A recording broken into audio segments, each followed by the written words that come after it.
Welcome to Grace in the Grind, where we're here to tell the inspiring stories behind some of the most successful entrepreneurs. And today we have a new friend to the show, Molly. Welcome to the show. Thank you so much for having me. I'm excited to be here. So, for the audience, take about the next 60 to 90 seconds and let us know who you are and what you do. I love it. First of all, I love that you said 60 to 90 because that's my kind of intro. Like just boom, just right, short, sweet to the point. Long story short, as I always like to say, I was a former news anchor and reporter. I got into that to really tell people stories. I love being able to just give people a voice if you can. That's always been something I've loved to do. And then I realized it was very toxic. And I said, get me out of here. So I was in there for about 5 years. I learned a ton. I was on the anchor desk in the field, sports, weather, wrote, shoot, edited my own stories. So there is so much that I got from it. And talk about 60 to 90 seconds. I had to get an entire day's like story and put it down into 15, 30, 60 seconds. So I'm very much used to that. But that led me on to after I got out of the news, I ended up actually getting fired because I wouldn't basically do all the things they wanted me to do, which some were just not, I was not willing to, go down that route. So, anyways, I got into entrepreneurship, dove into network marketing just to get my feet wet and got into digital marketing after that and really started to help coaches build and scale businesses in my brother-in-law's digital marketing agency until I realized I have a skill set people need. And if people could be a more effective communicator, their business can skyrocket. There's a lot of people that are great at business, but when it comes to speaking, it's like they're terrified. Sharing their own story, they're terrified. So I loved doing that for a number of years and leading me to where I am today. And you see it on the screen if you're watching. I'm the director of field development for Kingdom Alliance. And what Kingdom Alliance is, it is a community where you can build a lifestyle around things that matter most. We have personal professional development resources, all biblically based. We have an incredible travel pillar that allows people to travel around the world at wholesale prices. So, in 3 words, I like to say our community really helps people become equipped if they choose to really be able to steward and to disciple. And you can go out to the nations if you choose.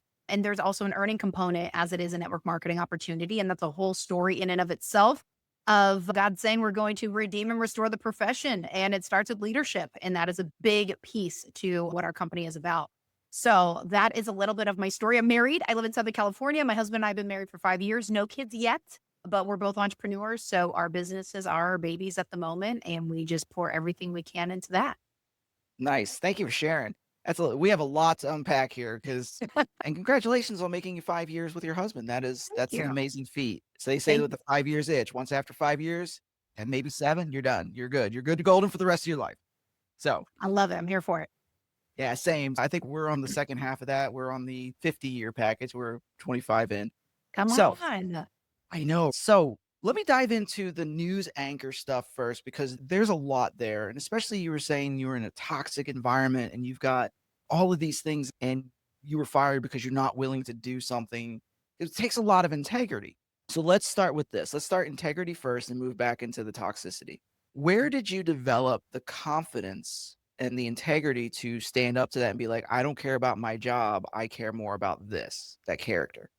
That is a great question. I'm very grateful that my parents really brought me up in a Christian household. I went to private school, first through eighth grade, grew up in the church. So I was surrounded by great people most of the time. Can't be perfect. And then I also felt at a very young age that I knew God was going to use me in a way. I actually remember at 7 years old in church, God basically, I heard this audible voice saying, are you ready? And it was him saying, are you ready to jump into leadership? And I'm 7 and I'm like, no, Lord, I am not ready. And I ran away. I ran off and thinking that you can hide from God at 7 and you really can't.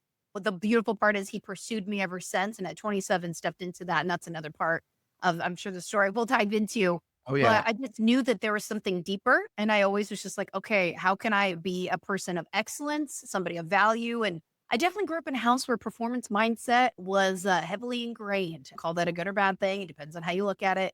But I just always knew that I wasn't going to give up my integrity just to make the story have a few more viewers watch it. And it just wasn't worth it because that's my brand. That's my reputation at the end of the day, even though I'm a part of that station. And they would do it time and time again, or even put me in harm's way. I remember there were times that there would be murderers on the loose and I would be by myself, no cameraman. I'm in my mid 20s and all I have is a tripod to swing at somebody if somebody comes at me trying to hurt me. And they're like, you have to go get the story. And I remember one time I told my news director, I said, absolutely not.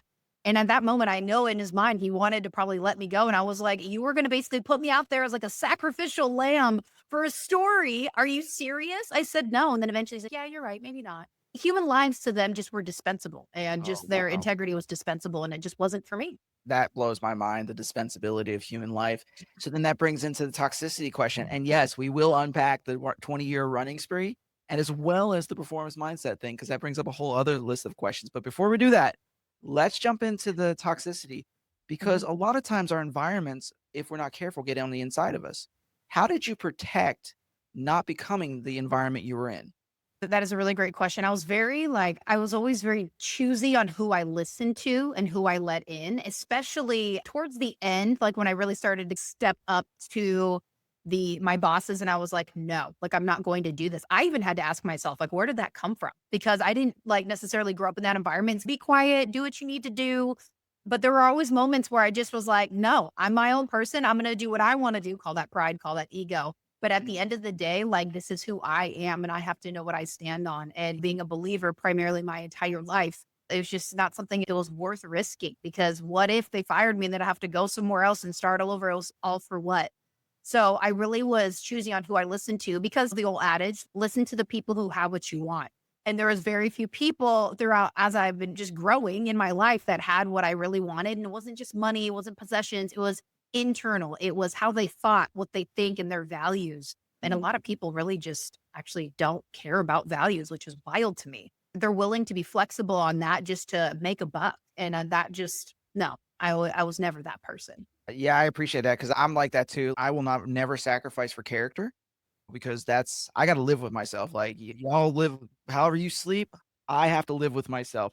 So this brings up some really interesting conversation pieces because you said call it pride or ego versus standing on principle. So at what point were you feeling like you were more prideful, arrogant versus I'm standing on the principles that were developed in me? Like, where is that shift? I would say probably, so I'm 35 now. I would say the pride and ego definitely covered up insecurities and hurt. And I'm nervous and I'm scared. So I just had this really tough exterior. I describe it to my mom back in the day. I was like a turtle shell, like I'm super hard on the outside because it's so soft and tender on the inside that I will protect it at all costs. And Mhm. excuse me, my turtle shell was super thick. But it was just because I was scared and I was like, I don't really know what's gonna happen next. So my bark was definitely worse than my bite for sure. But it probably wasn't until maybe 5 or 6 years ago, 5 or 6 years ago, to be really honest, that God really got a hold of me. He's like, hey, we need to work on this.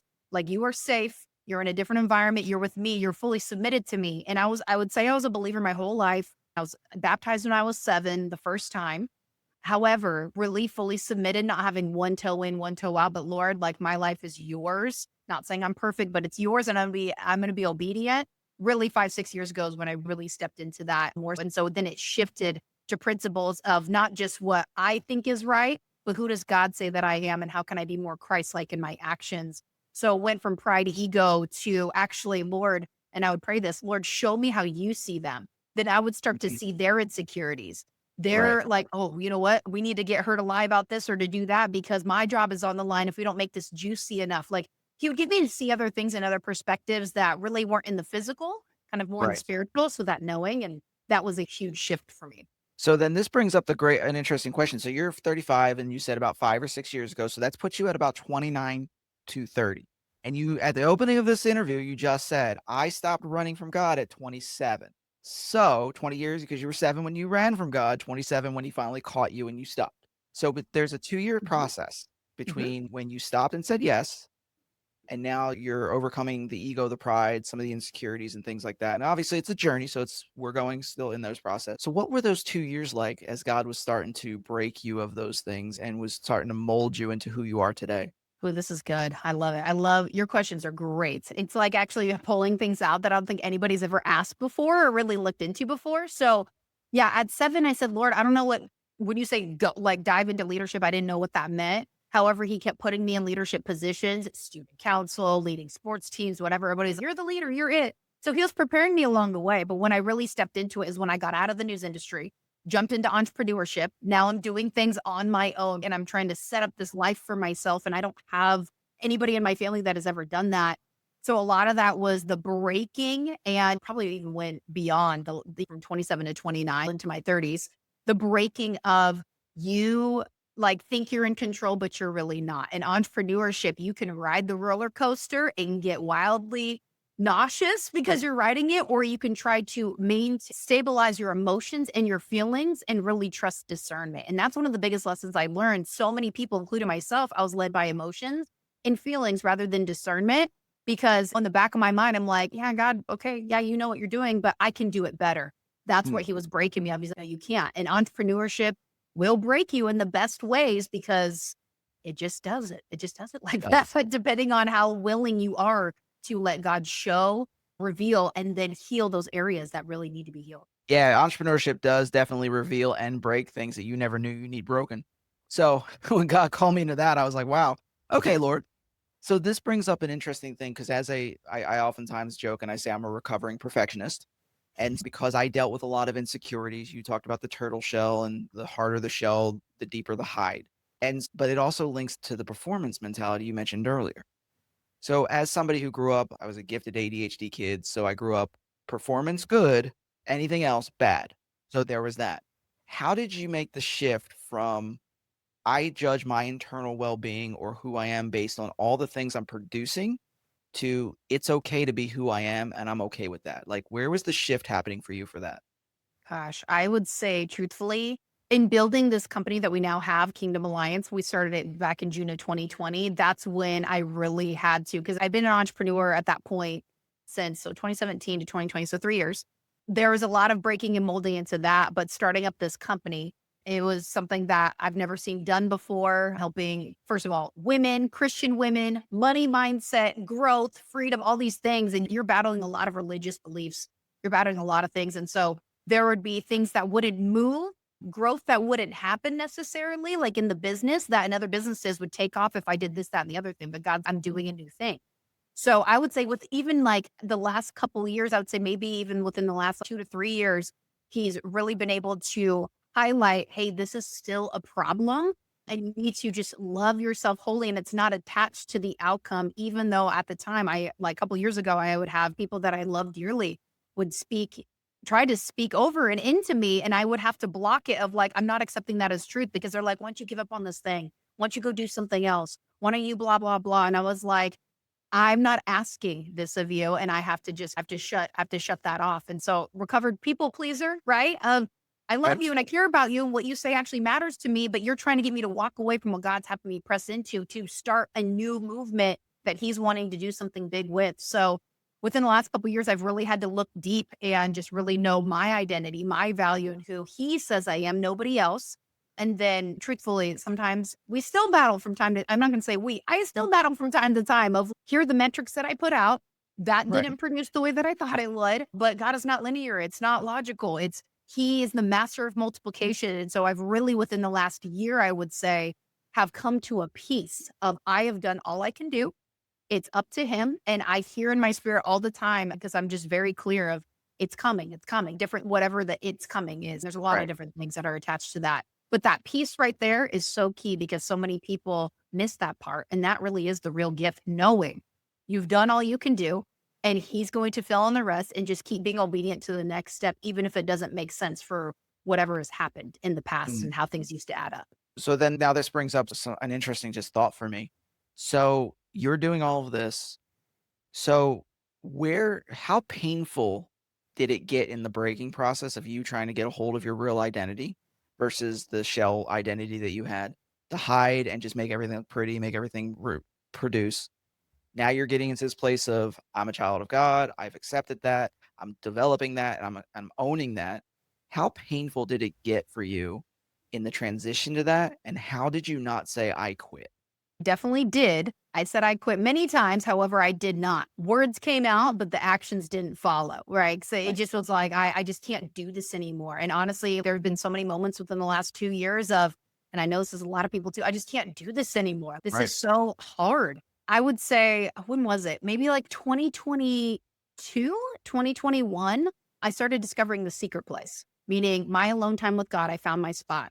I can't do it in my house because there's so many different distractions. So I found it in my car. And anybody who's been following for a number of years, like there she is, like doing her quiet time in her car again. And I developed this spot where I would get up. Now I get up during the week. I know this is going to sound crazy at 2 a.m.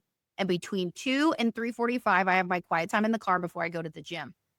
My quiet time for the first 2 years of that, maybe even three, was just me breaking, complaining, Lord, I need wine, and then maybe dive into scripture a little bit. To be honest, most of the time when I look back on it, I was like, wow, how annoying was that? And that's Yeah. not how he responds, but that was my response to myself until I got to this point where like God is such a gentleman. He is such a loving father. I am here. And really developing that space was so important to get away from the noise. And for me, early in the morning is my time because people are literally still sleeping and there's not a whole lot of movement. And it's just me and him and it's quiet and it's peaceful and it's worth the sacrifice of a little lack of sleep or going to bed early. But it was painful. There was a lot of breaking moments and a lot of, Lord, why? Like you've given me these big words and these promises. And don't get me wrong, not every morning was like a whine and complain. Like he would give me downloads and I have journals and journals of different words and things. But it was painful because he would give you this big word and this big vision. But then it's between that and then the process that it takes to get there that obviously is the painful part and just releasing, okay, Mm. Lord, your timing is always greater. And we can say that over and over. But when we actually start to believe it, for me, it took me a very long time because I'm like, what do you mean? Normally 6 months max, 12 Mm. months max. And now it's been years and years. However, it's developing that deeper faith and trust of knowing the Right. master's multiplication is coming and his word will never return void. I love how you recognize, like, the difference between the entrepreneurial, "Yeah, we need it done in 3 months, so Lord, if you can get on that for me, that would be beautiful," versus, "All right, your timetable, not mine." I love the shift in that, which now brings up another question, because I know there are some of my listeners that to really generally struggle with this. How did you gain confidence that when you're like, "When God speaks, I know it's him?" Because there's such a Mm, struggle in that depth of, was it God? Was it not God? And, as a Christian, we all deal with that on some level. yes. But I do know there's particularly 1 or 2 of my audiences that have reached out to me before and said, "Hey, how do you this?" And the one of those has been, "How are you so confident in hearing God?" So I'd love to hear your thoughts on that since this is what I'm hearing is the confidence in the Lord in that. Yes, and I can't say it's gonna be a perfect score that every time I think of hear for him that it is him, but this is the revelation he gave to me. Align the voice that you just heard, align that with the fruits of the spirit. And that is going to weed out pretty quickly for the most part. It's not always a perfect score, but whether it's your voice, the enemy's voice, or his voice and what he's saying to you. And especially when I am in my quiet place, in my secret place, I have my own setting where I'm in a no distraction zone. Phone is away. I have soaking music on. It sound weird, like soaking worship music where it's light instrumentals because I've trained my brain of when that's on, like this is the time that we're in. Because otherwise my brain will squirrel off to all these other areas. So I aligned it with the fruits of the spirit. And then I pray, Lord, give me discernment. Is this you? And then it's just like this knowing and this feeling, just like knowing like he's going to be there. Every time you pray, he listens. And the only reason we would doubt that is because that's the enemy's voice. Doubt that is not from the Mhm. Lord of, Yeah. is he really going to come through? Is this really going to happen? That's not a fruit of the spirit. So most of the time, when you align it with the fruits of the spirit, you will know. And then it just takes trusting yourself. And you have to know this: God trusts you. He trusts that you're going to make the right decision. So lean into that. Doesn't mean we're going to always make the right decision, but so many people get paralyzed of let's just make no decision and then just stay stuck because it's safer than Yeah. making the wrong one where your girl's made plenty of wrong decisions, but we learn from them. Yeah. A lot of times we learn more from the wrong decision than we ever do from the right ones. Yeah, I'm right with you on that. So then here's what in this line of thinking, you're an empowered woman, right? And I like empowered more than I like power. We always talk about power, but I think there's so much authority behind empowered. And you are Mhm. a very beautiful example of what an empowered woman looks like. Entrepreneur, hears from God, doing the thing. So then how do you stand up against the voices, against the religious, the people that may try to come against you and say you're not good enough, all of these things? Like, how do you do this with confidence and don't want to run back to the shell? I love this question. The first thing that comes to mind is a mentor of mine, my business partner, Michelle Schaefer. Talk about somebody who just stands up against the religious. There's so many people that will spew their religiosity and their doubt and their fear all over you. And she has been such a pillar in my life to just be like, no, enough is enough. I'm not like, we're not going to stand for that. That is not truth. And so I get to see somebody on a daily basis doing that. And that's important. If you don't have somebody that's showing you the way and blazing a trail, which I've always needed, I've always prayed for female mentors and There was a lot of no's, and in walks Michelle. We just become business partners, and she's an incredible mentor of mine in our company, Kingdom Alliance. And so watching somebody do that day in, day out, it builds something in you of, you know what? Most people won't do that because of the confrontation and the rub.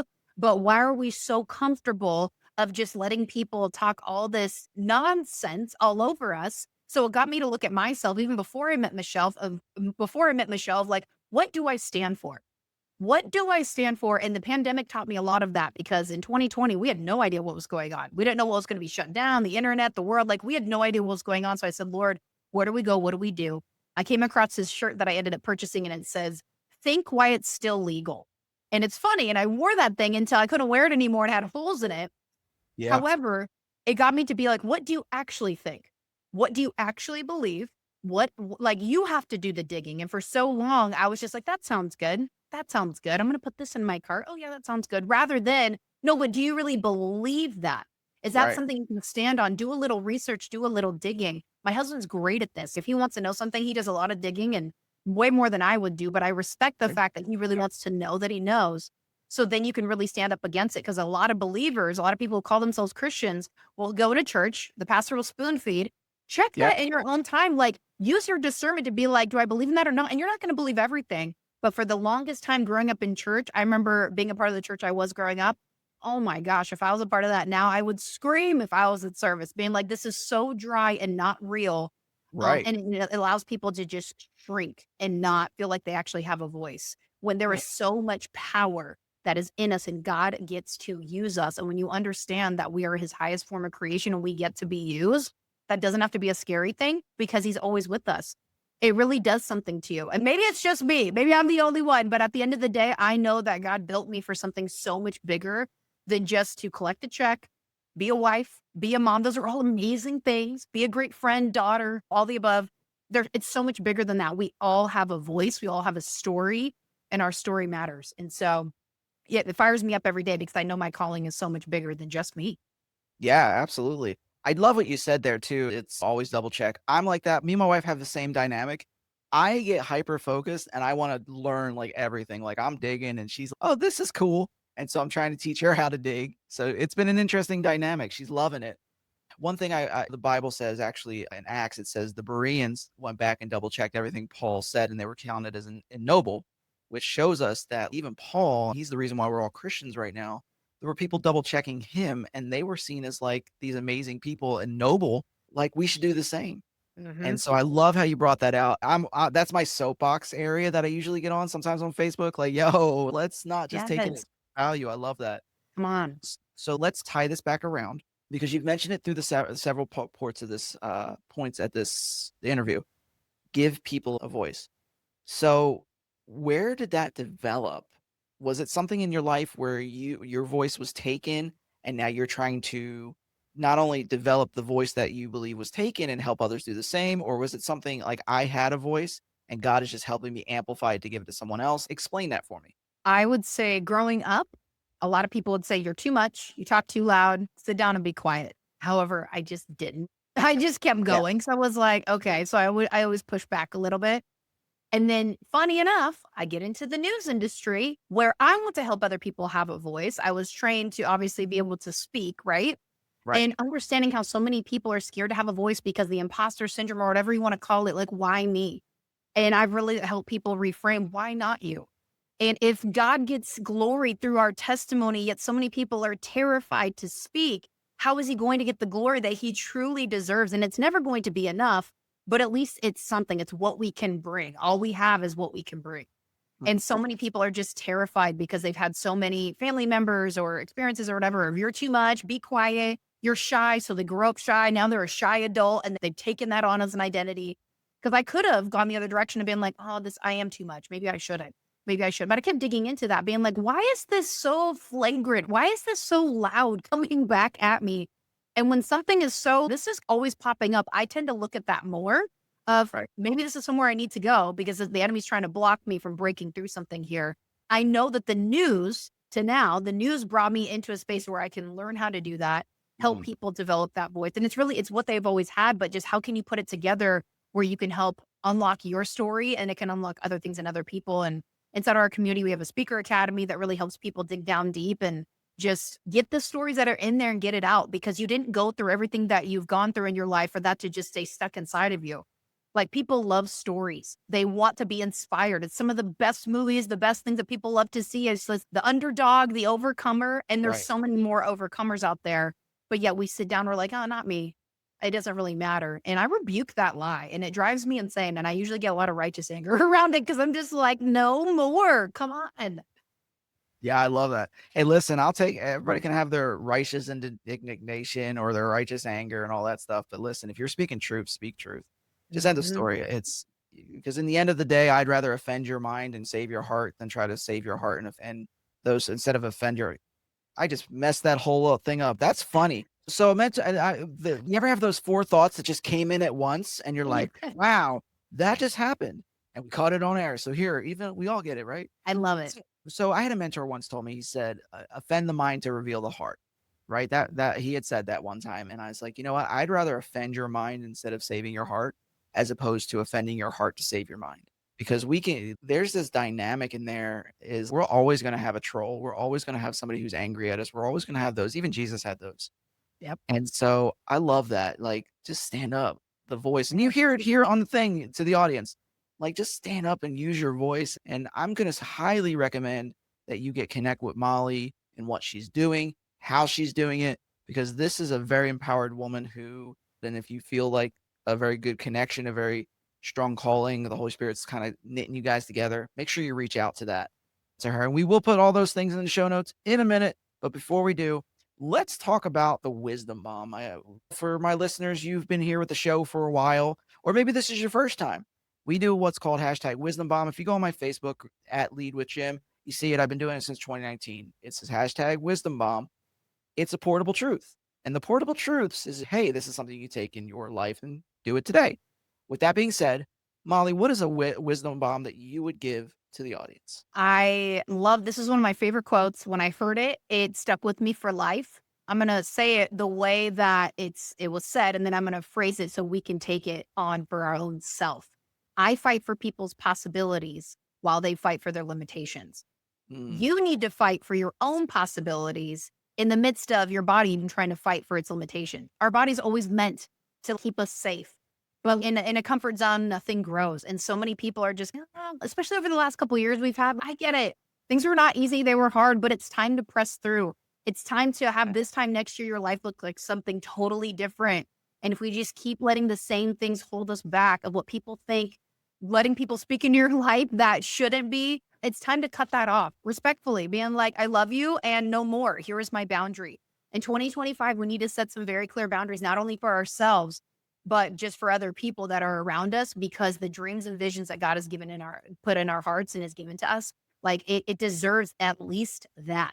So mm, I always speak like I fight for people's possibilities while they fight for their limitations. And I take that on as a leader, as a mantle that God's given me. And I know how weighty that call is.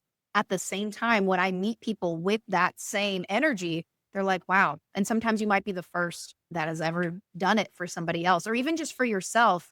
And it feels good because you're going in the right direction, because we have to be fighting for something. We have to be fighting for something. So many people literally fight for nothing and they just sit on the sidelines. So it's just time to get in the game. I love that. So how can we find you?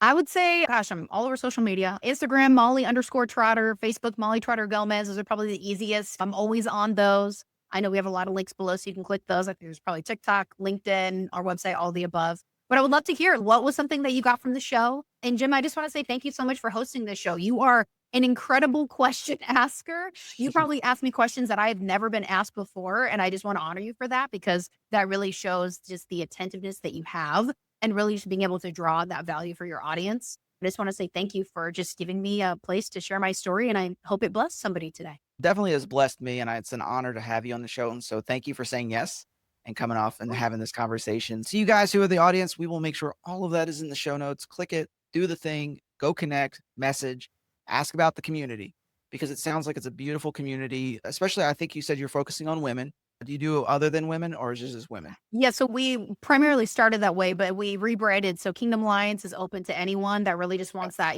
biblically based, faith forward community that provides opportunity for growth and just building a life around things that matter most.